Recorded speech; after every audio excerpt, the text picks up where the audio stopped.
Once my character layer has been created, I'm going to export it using my Swatches library that I created under Capture. I import it into my Swatches. Now then, what is interesting is that the colors are smart. So, if I want to change them quickly, I just double-click, I change my color, and the color is modified everywhere I use it on the file.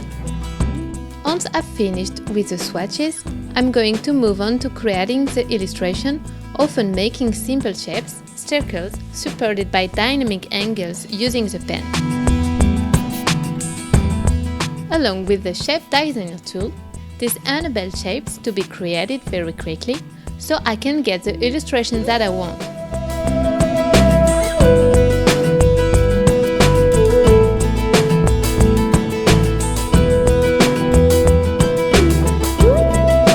So, once I've created my character with all my simple shapes, I create a rather simple pattern which I also put in my swatches.